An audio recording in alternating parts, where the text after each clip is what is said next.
Hello, drama lovers, welcome to my Young and the Restless official channel. I hope you're all having an amazing day. Before we dive into today's content, don't forget to hit that subscribe button and show some love by giving this video a like up. Victor admires Adam for getting back in the saddle at Newman Media. Adam reminds out that he created it from the ground up. Victor admires how he handled Connor's OCD as a father. Adam aspires to be worthy of his father's legacy and hopes to make him proud. Victor does not take that for granted and will support both him and Chelsea.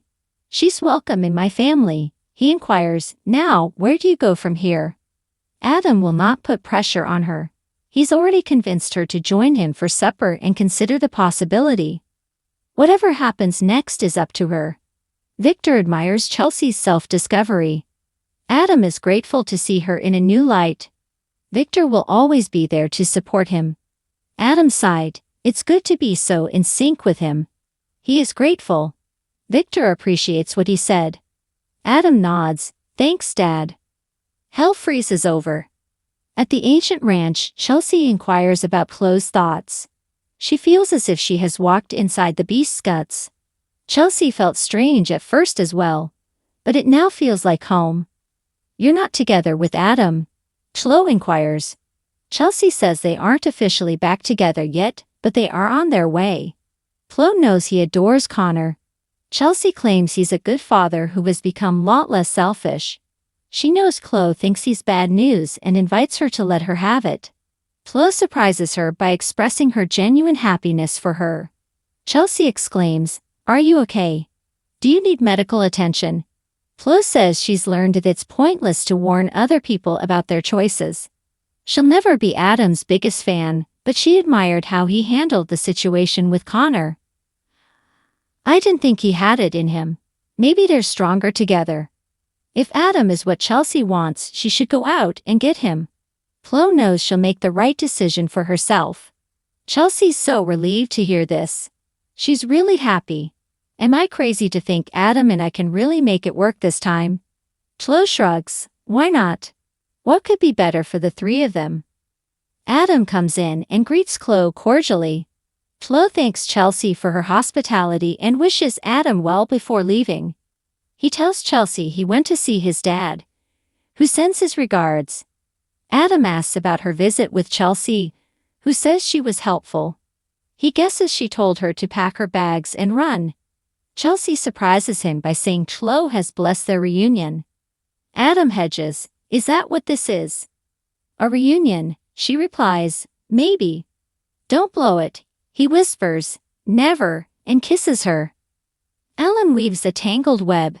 At Billy's house, he and Nick puzzle over Havenhurst and how it ties in with Sharon and Phyllis' situation. Nick says Chance's team is looking into it, and warns Billy against clicking the link in the text. It could be a trap. Billy argues it's the best lead they have. Nick decides they should give it a shot. In the park, Alan watches Sharon and Phyllis trying to pick the lock on the door of their locked room and smirks. Good luck. At the club, Tracy gushes to Jack and Diane that she never thought she would get married again, but Alan is kind and generous. She's so lucky to have found him. Jack says he's the lucky one. Just then, Tracy gets a text from Alan urging her to order champagne so they can celebrate properly. He's on his way back. Jack and Diane squeeze her and then head upstairs. Tracy texts Alan that she'll get the champagne and meet him in their suite. In the mental hospital, Phyllis mutters, "Come on, come on, come on," as she struggles to pick the lock on the door. Sharon watches hopefully behind her. Sharon takes a turn and Phyllis tells her, it's not in all the way. They bicker until Sharon reminds her they can't turn on each other. Phyllis takes another try as Sharon coaches. Suddenly, Phyllis thinks she's got it. Suddenly, a loud alarm goes off. They cover their ears and cower. Alan meets Tracy in their suite, and they kiss and hug. She has candles lit and champagne ready. He wants to take over now and makes a toast to how wonderful she is. You've changed me. I'm a better man because of you. Tracy, I just can't imagine living the rest of my life without you. Alan gazes at her and gushes about how lucky he is to have met her. Tracy's grateful to have found him. He wants to make it official and pulls out the engagement ring, opening the box. Tracy tells him it's perfect. Just like him, he wants to do this right and gets down on one knee. I love you. You're everything to me. Tracy Abbott, will you marry me? She says nothing would make her happier. Alan slips the ring on her finger and she thanks him for all of the magic he's brought to her life. As they kiss, his phone dings and a notification pops up about a potential breach. At the hospital, Phyllis manages to shut off the alarm. Sharon says there has to be another way. Phyllis hollers that there is no other way. Sharon's sure someone will find them. Phyllis yells that their family won't find them. They're in some random clinic. How would they find them? Sharon doesn't know. Phyllis asks her to tell her honestly, would one of their family members even get there, let alone find them there, before it's too late? At Billy's place, Nick reassures Faith on the phone before rejoining Billy. He clicks the link in the text from the burner phone, and they see a snapshot of Phyllis and Sharon in the locked room at the hospital. Billy gawps, "What the hell?" They deduce that the women are being held captive inside the facility. Billy is ready to go and help them, but Nick is more cautious. Why would they take them in the first place and then tell them exactly where Sharon and Phyllis are? Alan pushes for a wedding. At Crimson Lights, Jack tells Diane that Tracy hasn't been this happy in some time. Alan did that. It's kind of like the joy she brought into his life. Jack admits he thought she might be single for the rest of her life, but when you stop looking, sometimes the perfect person walks into your life. Jack can't wait for Ashley and Billy to find out. They marvel that Alan fits right in. Tracy couldn't have written a better love story. The toast to Tracy and Alan. In their suite, Alan pushes Tracy to decide when they can get married. He doesn't want to wait. Tracy agrees they shouldn't wait very long then. Nothing would make her happier than to start their life as a married couple. Alan tells her their future is going to be so bright it will be breathtaking. Phyllis proposes a new plan. At the mental hospital, Phyllis holds her head as she and Sharon agonize over their situation. Phyllis tells Sharon they like riddles and shows her the card that was beside her on the sofa. This was the last clue. Sharon wonders where it came from. It wasn't here yesterday. Phyllis says she ingested something that made her heart stop and then it appeared. Sharon, our captor is coming in here overnight while we sleep. The sick freak is coming in there while they're asleep and planting clues. My God, we're at their mercy. Phyllis frets. What if we'd woken up while they were here?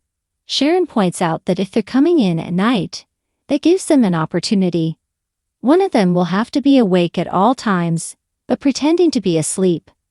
They'll have to be very clever about it. Phyllis has another idea. There's another option. Phyllis tells Sharon they should find the camera and shut it off. Then the sick freak will have to make an appearance.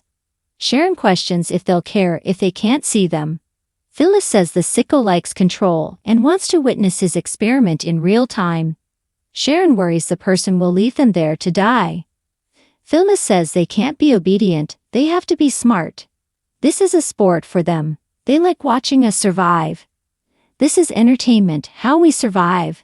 You get that right. That's what all these sick games have been about. Sharon nods, distressed. An ominous message. At Billy's place, he tells Nick there's a link at the bottom of the picture. They click it and a skull appears on a black background. The mouth opens and words come onto the screen. Who will pay the price to save the life of the mind? Nick asks, what kind of psychopath are we dealing with? In their suite, Alan and Tracy kiss. His phone keeps pinging with notifications about the attempted door breach. Tracy suggests he check his cell phone. It keeps pinging and Alan tells her nothing is more important than her, his future bride. The phone keeps pinging. In Nick's car, he and Billy try to figure out what the message meant. Billy wonders if they want them to try and rescue them. Nick says he took them to a psycho ward. Billy's sure it won't be easy to get into the building. Nick worries again about it being a trap and prompts Billy to call Chance. After doing so, Billy tells Nick that Chance is on the way to Havenhurst with a team. They debate whether to beat them there and scope out the place. Nick isn't wasting any more time.